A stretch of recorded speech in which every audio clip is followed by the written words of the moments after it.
آج عطر من اللہ صاحب کے فیصلے نے کہا کہ اس کے اوپر نہ از خود نوٹس بنتا تھا، یہ پری میچور کیس تھا. اس سے تاثر آ رہا ہے کہ ایک سیاسی حکمت عملی کو آگے بڑھانے کی اجازت دی گئی. اس سے کانسٹیٹیوشنل کرائسس از از خود نوٹس سے شروع ہوا، اور انہوں نے کہا 1.5 لاکھ پٹیشنز جہاں از خود نوٹس، جہاں ہیومن رائٹس کی وائلیشن جس کی اسپرٹ آئین کی کہتی ہے کہ وہاں آپ از خود نوٹس لے دیتے ہیں، وہاں 1.5 لاکھ ایپلیکیشنز جو ہیں وہ پینڈنگ پڑی ہوئی ہیں.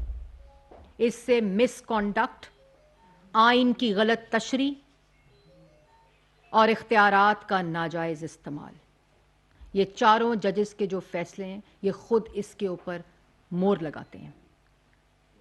اس کے بعد چیف جسٹس آف پاکستان کی اپنی جو پوزیشن ہے وہ متنازع ہو گئی ہے. ان کو سٹیپ ڈاؤن کرنا چاہیے اور ان کو یہ بات بتانی چاہیے اور یہ جو دوسری پروپوگینڈا سیاسی جماعت ہے نا، جن کو نہ الیکشن سے کوئی سروکار ہے نہ کوئی ان کو اس ملک سے سروکار ہے، وہ ایک سازشی ٹولہ ہے. وہ جو کہہ رہے ہیں نا یہ الیکشن کا معاملہ ہے، یہ بینچ کا معاملہ نہیں ہے، یہ بینچ کا معاملہ ہے، یہ سپریم کورٹ کا معاملہ ہے، یہ آئین کا معاملہ ہے، یہ قانون کا معاملہ ہے، یہ چیف جسٹس آف پاکستان کے اختیارات کا معاملہ ہے، یہ آئین کی تشریح کا معاملہ ہے جو ایک کے لیے معطل نہیں ہو سکتا اور دوسرے کے لیے لاگو نہیں ہو سکتا.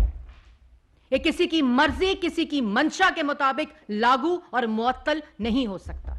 یہ عمران خان کے لیے معطل اور لاگو نہیں ہو سکتا. اس کے اوپر کسی قسم کی آئین کے ساتھ کھلواڑ کی کسی کو اجازت نہیں دی جا سکتی. اور کل پارلیمان کا اس کے اوپر 2 ٹوک فیصلہ آ چکا ہے. یہ تماشا ایک 2017 میں کالی لا بلیک لا ڈکشنری کا سہارا لے کر ملک کے 3 دفعہ منتخب وزیر اعظم کو پینما پہ نہیں بلکہ اس اقامہ کے اوپر جس میں تنخواہ نہ لینے کی سزا دے کر ڈسکوالیفائی کیا گیا. پھر پوچھتے ہیں معیشت ٹھیک کیوں نہیں ہوتی، روزگار کیوں نہیں ملتا. وہ اس لیے نہیں ملتا کیونکہ جب وزیر اعظموں کو ایک سٹروک آف پین کے ساتھ غلط فیصلوں کے اوپر اور اس کے بعد گواہی آ چکی کہ یہ وہ غلط فیصلہ تھا، اس کے بعد ڈسکوالیفائی کر دیا جاتا ہے جب معیشت 6.2% پہ ترقی کر رہی ہوتی ہے، جب ملک کے اندر 14,000 میگا واٹ بجلی لگ رہی ہوتی ہے، جب آٹا 35 روپے کا اور چینی 52 روپے کی ہوتی ہے. اس وقت وزیر اعظم کو نکال دیا جاتا ہے اور پھر پوچھتے ہیں معیشت سنبھل کیوں نہیں رہی.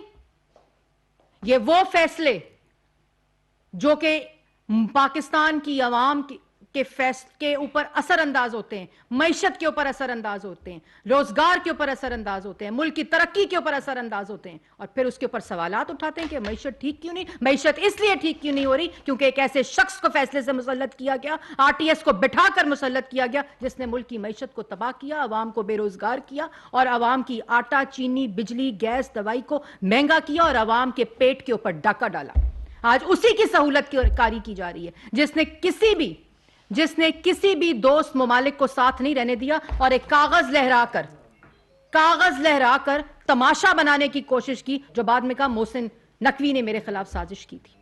جب اسٹیبلشمنٹ نیوٹرل ہوتی ہے تو اس کو جانور کہتا ہے. جب سپریم کورٹ اس کے خلاف فیصلے دیتی ہے تو چیف جسٹس آف پاکستان کے تصویر کے اوپر جوتیاں مارتا ہے. جب ججز غلط فیصلے دیتے ہیں تو کہتا ہے اوئے زیبا جج.